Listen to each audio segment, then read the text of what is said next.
लोकसभा चुनाव को लेकर भाजपा ने सभी सीटों पर अपने प्रत्याशियों की घोषणा कर दी है। वहीं बात करें गठबंधन की, तो गठबंधन ने 3 सीट पर प्रत्याशियों की घोषणा की है। हालांकि अभी बहुत सारे ऐसे सीट हैं जिस पर प्रत्याशी की घोषणा नहीं हो पाई है। ऐसे में हमारे साथ बात करने के लिए भाजपा के विधायक भानु प्रताप शाही हैं, उनसे बात करते हैं। सर, शुरू से ये लग रहा था कि अभी तक जो गठबंधन दल के जितने भी प्रत्याशी हैं उनकी घोषणा नहीं हुई।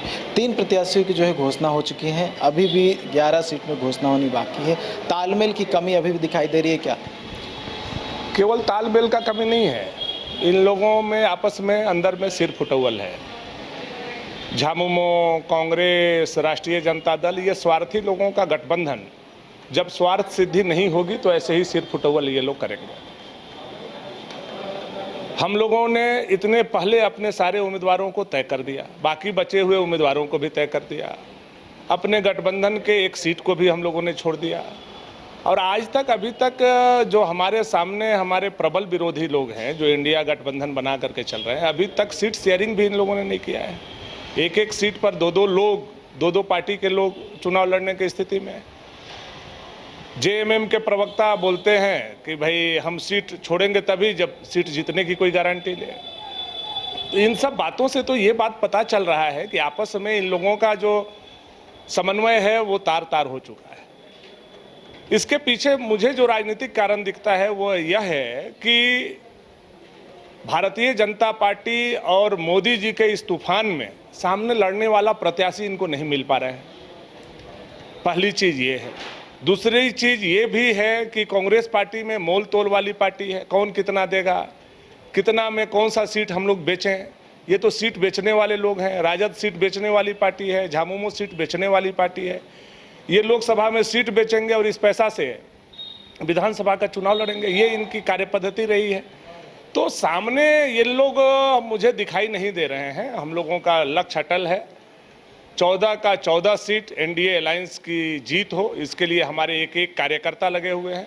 और आने वाला समय में 13 फूल और 1 फल के साथ 14 विधानसभा सीट पर भारतीय जनता पार्टी के नरेंद्र भाई मोदी को प्रधानमंत्री बनाना तीसरा बार हम लोगों का लक्ष्य है, उसमें विजय हासिल हम लोग करेंगे। 3 सीट को लेकर जो प्रत्याशियों की घोषणा हुई है, उसको लगता है कि जो भारतीय जनता पार्टी की जितने प्रत्याशी हैं टक्कर दे पाएंगे?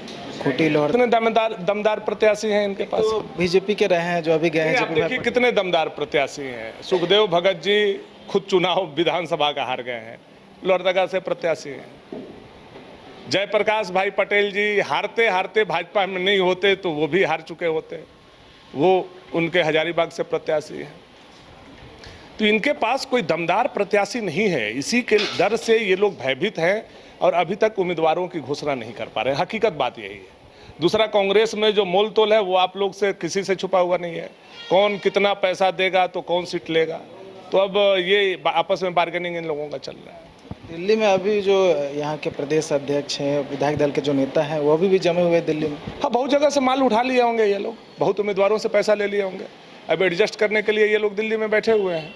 कौन किससे पैसा ले लिया है उसको कैसे एडजस्ट किया जाए।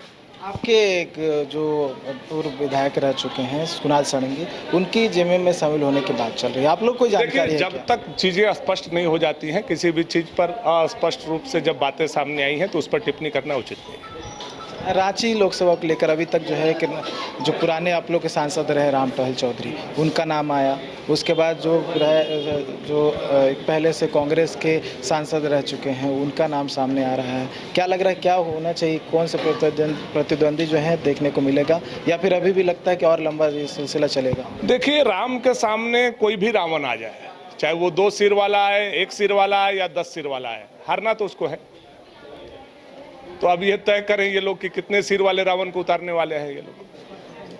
देखिए, गठबंधन की ओर से प्रत्याशियों का जो है अभी लिस्ट जो है वो फाइनल नहीं हुआ है। तय किया जा रहा है कि कौन प्रत्याशी जो है कौन सी सीट पे चुनाव लड़ेगा, और यही वजह है कि जो सिलसिला है वो और लंबा चल रहा है और प्रत्याशियों की घोषणा अभी तक नहीं हुई। हालांकि जो 3 सीट है उसको लेकर कल कांग्रेस ने घोषणा कर दी है। स्कोप के लिए कैमरा पर्सन तापस के साथ नीरज कुमार, रांची।